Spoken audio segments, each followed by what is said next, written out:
श्रीराम समर्थ। 24 जुलै। सद्गुरूला शरण जावे। प्रत्येकजण पोटाला खायला मिळावे म्हणून खटपट करीत असतो, परंतु आपल्या इच्छेप्रमाणे आपल्याला मिळेल का नाही म्हणून सांगायचे कारण असे की जर आपण विषयांकरिता इतके झटतो तर देवाच्या प्राप्तीकरता श्रम करायला नकोत का? संत सांगतात तो मार्ग चुखाळून पाहावा। एकदा ठाम विचार करून आपण ज्याला गुरु कल्पिला तो सांगेल तेच साधन मानावे। गुरु देहातच असावे हे मानणे चूक आहे।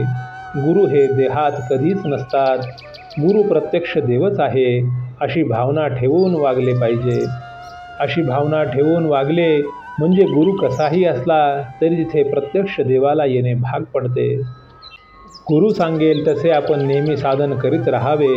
तसे साधन करीत राहिले म्हणजे आपल्याला देवाची प्राप्ती होते। गुरु नामाशिवाय दुसरे काय सांगणार? त्यातच आपण सदा राहावे।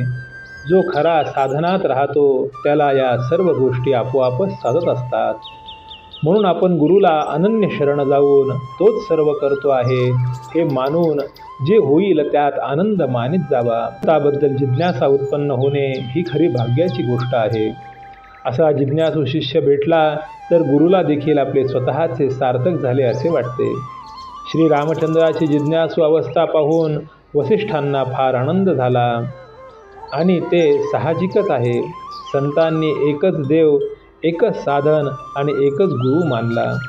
त्याचप्रमाणे आपण एका नामात राहण्याचा प्रयत्न करावा। मुलगा हसत खेळत असताना बाप त्याला घेतो, पण रडू लागला की खाली ठेवतो। त्याच्या उलट मुलगा रडत असला तर आई त्याला घेते। हाच देवामध्ये आणि संतांमध्ये फरक आहे। बर्फामध्ये पाणी काढले तर काहीच उरत नाही, त्याप्रमाणे संतांमधील भगवंताचे प्रेम जर काढून टाकले तर त्यांच्यामध्ये मग काहीच उरतच नाही। साधन करण्याची कष्ट न होता वस्तू साध्य करून घेण्याचा मार्ग म्हणजे सत्संगती हा होय। आपल्या मनावर संगतीचा फार परिणाम होतो। नुसता हेतू काम करीत नसून संगत काम करीत असते। संगत दोन प्रकारचे आहे, घातक आणि उत्तम। विषयी माणसाची संगत ही घातक होय आणि सत्संगती ही उत्तम होय। सत्संगतीमध्ये असताना आपल्या ठिकाणी दोष आहे असे ज्याला कळेल तो लवकर सुधारेल।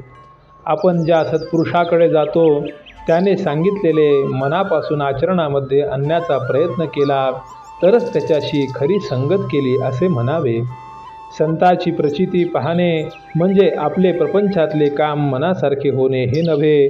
ज्या घटकेला आपले चित्त शुद्ध होते त्या घटकेला संताची खरी प्रचिती आली असे समजावे। संतांना ओळखण्यासाठी अनुसंधानाशिवाय दुसरे साधन नाही। श्रीराम समर्थ।